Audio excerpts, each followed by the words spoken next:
මගේ නම කාව්‍යා. ඉතින් ඔයාලා මගේ YouTube channel එකට සාදරයෙන් පිළිගන්නවා. ඉතින් අද දවසේ මම ඔයාලත් එක්ක බෙදා ගන්න හදන්නේ මගේ දවසේ උදේවරුව ගත වුණේ කොහොමද කියලා. ඉතින් ඔයාලත් මගේ channel එකට අලුත් නම් like කරලා subscribe කරලා මගේ channel එකත් එක්ක එකතු වෙන්න. සාමාන්‍යයෙන් මම ඉස්සර නම් ගොඩාක් පොත් කියවන කෙනෙක් නම් නෙවෙයි. හැබැයි දැන් නම් මම පොත් කියවන්න මානම විදියට ආසයි. හැබැයි පොතක් කියවන්න ගියත් මෙන්න මෙයත් එක්ක නම් පොත් කියවන එකවත් ලේසි නෑ. පේනවනේ යාගේ තියෙන දඟේ. කොහොම හරි මං උදේම පොත කියවලා ඊට පස්සේ මට පොඩි පටිගින්නක් ආපු නිසා මං ගියා ෂැම්පෝ එකක් හදාගන්න. ඔයාලා කන්න කැමති මොනවාද?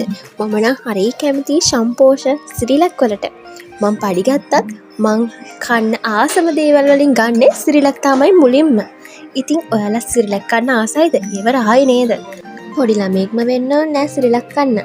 මං දන්නවා සිරිලක් කාලා ඉන්න කෙනෙක් නම් අනිවාර්යෙන් ඒ රස දන්නවා ඇති. ඉතින් කොහොම හරි මම කාලා බීලා එනකොට මෙන්න මෙයා පත්තර කොලිකුත් එක සෙල්ලම් කරනවා. මෙයාගේ දාංගලේ නම් දවසෙම හොමම තමයි. මෙයා නිදා ගන්නවා 11 12 එක වෙද්දි. ඊට පස්සේ තමයි ඉතින් වැඩක් කරගන්න පුළුවන්. හරියට චූටි බබෙක් ගෙදර ඉන්නා වගේ මෙයාත් එක්ක ඉන්නකොට ඉතින් කොහොම හරි මෙයාත් මෙතන හිටපු දෙන් කියලා මම මගේ පොතා කියවන්න ගත්තා. මම මේ දවස්වල කියන පොතක් තමයි මේ සීන සිතාරි කියන පොත. ඉතින් මේ සැරේ පඩි ගත්තාම මම පොත් දෙක තුනක්ම ගත්තා මේ මාසෙටම කියවන්න හරියන්න කියලා. ඉතින් මම ඇඩ්වෙන්චර් කතා වලට තමයි ගොඩක් ආස. ඔයාලා මම වගේ කතා වලටද සාමාන්‍යයෙන් ආස? කමෙන්ට් එකක් දාන්න යන්න. පොත් ගන්න එක කෙසේ වෙතත් මේ පේනවනේ මෙයත් එක පොතක් තියා මොනවත් කරන්න පුළුවන්ද කියලා. කොයි වෙලාවෙ බැරි නම් මට වද දෙන එකම තමයි වැඩේ. ඒ වුණාට මම මෙයාට හරි ආදරේ. මෙයත් එක්ක ඉන්නකොට මට කාලය යනවා තේරෙන්නේ නැහැ. මෙයත් එක්ක ඉන්නකොට දැනෙන හිතේ සතුට හරිම ෂෝක්. ඉතින් ඔයාලගේ ගෙදර හුරතල් සතෙක් ඉන්නවා නම් ඔයා ඒ දේවල් දන්නවා ඇති. එහෙම නේද? කොහොම හරි මේ ලස්සන පොත මම ටිකෙන් ටික කියවගෙන ගියා.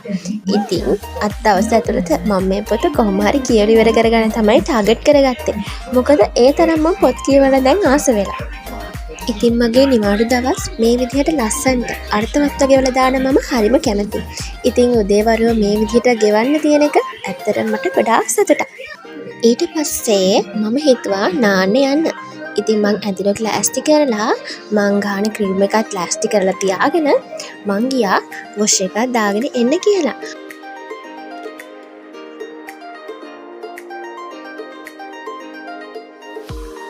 හැබැයි ඊට කලින් මේ කෝරමත් එක්ක ඉඳලා යන්න නම් මං අමතක කරේ නෑ.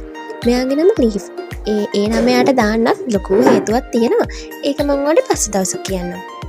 ඔන්න ඊට පස්සේ ඉතින් මං නාගෙන ආවා. නාලා මං ගාන බොඩි ලෝෂන් එක මං ඇප්ලයි කරා. ඉතින් මගේ හැම ටිකක් ඩ්‍රයි ස්කින් එකක් ඒ වගේම සෙන්සිටිව් ස්කින් එකක්. ඉතින් මං පාවිච්චි කරන්නේ මෙන්න මේ වැස්ලින්ගේ ඇලෝවේරා තියෙන ක්‍රීම් එක තමයි. ඉතින් එතකොට ඒකේ සමීපතමනේ ගොඩාක් රඳා පවතිනවනේ. ඉතින් අනික සාමාන්‍යයෙන් අපි බොඩි ලෝෂන් එකක් ගන්නවා නම් අපි ඒක ඇප්ලයි කරන්න ඕනේ නාලා ඉවර වෙලා ඒ ගමන්ම වගේ. එතකොට තමයි අපේ හැමට ඒක හොඳට කාවදින්නේ. ඊට පස්සේ මට බඩගින්නක් ආවා. ඊට පස්සේ අම්මා හදලා තිබ්බ රහ කෑම එක කාලා ආයෙත් මම මගේ සීන සිතාරිත් එක්ක අතරමං වුණා. ඉතින් ඔන්න ඔය විදිහට තමයි මගේ දවසේ මගේ නිවාඩු දවසේ උදේවරුව ගත වුණේ. ඉතින් ඔයාලත් මගේ වීඩියෝස් වලට කැමති නම් like කරලා subscribe කරලා මගේ channel එකත් එක්ක එකතු වෙන්න. එහෙනම් අදට මං ගිහිල්ලා එන්න. හැමෝම පරිස්සමින් ඉන්න.